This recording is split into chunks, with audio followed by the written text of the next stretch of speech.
हिंदी हिंदी में एक मुख्य पुस्तक क्षितिज और अनुपूरक पुस्तक कृतिका है। कृतिका में 2 लेसन पढ़ना है। उसमें एक लेसन है मैं क्यों लिखता हूँ। शीर्षक का नाम है मैं क्यों लिखता हूँ। अज्ञेय जी का ये निबंध है मैं क्यों लिखता हूँ। मैं क्यों लिखता हूँ पाठ में स्पष्ट किया है कि लिखने के लिए प्रेरणा कैसे उत्पन्न होती है। लेखक उस पक्ष को अधिक स्पष्टता और ईमानदारी से लिख पाता है जो स्वयं अनुभूत होता है। लेखक विज्ञान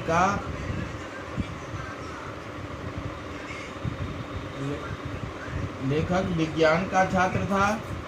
जापान के शहर हिरोशिमा में हुए रेडियोधर्मी विस्फोट का प्रभाव केवल सुना था। जब वह जापान गया वहाँ एक पत्थर पर आदमी की शक्ल में काली छाया देखा तो उस रेडियोधर्मी विस्फोट का भयावह रूप उसी आंखों में सामने प्रत्यक्ष प्रतीत होने लगा और उस याद को भारत आकर रेल में बैठे उसने कविता के रूप में लिखा। मैं क्यों लिखता हूँ का उत्तर लेखक देता है मैं इसलिए लिखता हूँ कि मैं स्वयं को जानना चाहता हूँ कि लिखे बिना इस प्रश्न का उत्तर नहीं मिल सकता। लेखक का मानना है कि लिखकर ही लेखक अभ्यंतर व्यवस्था को पहचानता है और लिखकर ही उससे मुक्त हो जाता है। इसलिए वह लिखता है। लिखने के लिए पीछे सभी लेखकों के लिए कोई न कोई कारण होता है। कुछ ख्यात मिल जाने के बाद कुछ बाहर की व्यवस्था से लिखते हैं, जैसे संपादकों के आग्रह से, प्रकाशक के तकाजे से, आर्थिक आवश्यकता से। कुछ आभ्यंतर प्रेरणा से लिखते हैं। प्रत्येक कृतिकार यह भेद बनाए रखता है कि कौन सी कृति भीतरी प्रेरणा का फल है और कौन सी कृति बाहरी दबाव की। इनमें कुछ ऐसे आलसी जीव होते हैं कि बिना किसी बाहरी दबाव के लिख ही नहीं पाते।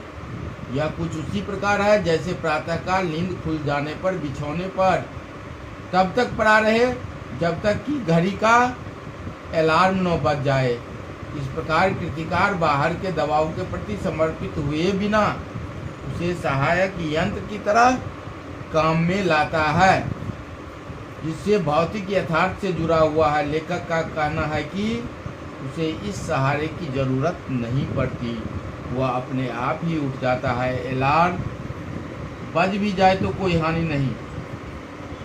भीतरी व्यवस्था क्या है? भीतरी व्यवस्था क्या होती है इसे बखानना कठिन है। इसे समझाने के लिए उदाहरण देता है कि मैं विज्ञान का विद्यार्थी रहा हूँ, इसीलिए रेडियोधर्मिता के प्रभाव क्या होते हैं इन सब का पुस्तकीय और सैद्धांतिक ज्ञान मुझे था। जब हिरोशिमा पर अनुबम गिरा तो उससे समाचार पढ़े, उसके प्रभावों का प्रमाण भी सामने आ गया। विज्ञान के इस दुरुपयोग के प्रति बुद्धि का विद्रोह हुआ और लेखक ने लिखा भी।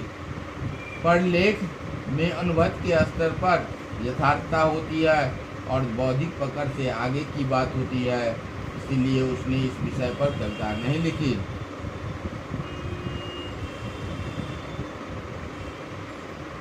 लेखक बताता है कि अनुभव घटनाओं को अनुभूत संवेदना और कल्पना के सहारे आत्मसात कर लेती है। जापान जाकर जब हिरोशिमा के अस्पतालों में रेडियम पदार्थ से आहत और कष्ट पा रहे लोगों को देखा, उससे तत्काल कुछ नहीं लिख सका था। एक दिन लेखक सड़क पर घूम रहा था, तभी उसने जले हुए पत्थर पर एक लंबी उजली छाया देखी। उस छाया को देखकर थप्पड़ सा लगा। उसे लगा कि भीतर कहीं सहसा जलते हुए सूर्य सा उगाया और डूब गया। लेखक बताता है कि उस क्षण जैसे अणु विस्फोट मेरे अनुभूत पक्ष में आ गया और एक अर्थ में वह स्वयं हिरोशिमा के विस्फोट का भोक्ता बन गया। इसी से यह सहज व्यवस्था जागी भीतर की आकुलता बुद्धि के क्षेत्र से बढ़कर संवेदना के क्षेत्र में आ गई और एक दिन यह कविता अच्छी है या बुरी इसमें कुछ मतलब नहीं, उसके निकट वह सच है जो अनुभूत प्रस्तुत है। तो मैं क्यों लिखता हूँ? बहुत आदमी स्वेच्छा से लिखते हैं, मन से लिखते हैं, प्रकाशक के तगाजे से लिखते हैं और अर्थ कमाने के लिए, पैसा कमाने के लिए भी लिखते हैं। इसके लिए अज्ञे जी ने इस पाठ में हिरोशिमा का उदाहरण दिया है और रेडियो धर्मिता जैसे तत्वों का सहारा लेकर इस निबंध को आकर्षक बनाए हैं और ज्ञानप्रद भी बनाए हैं। यही इस निबंध का सारांश है।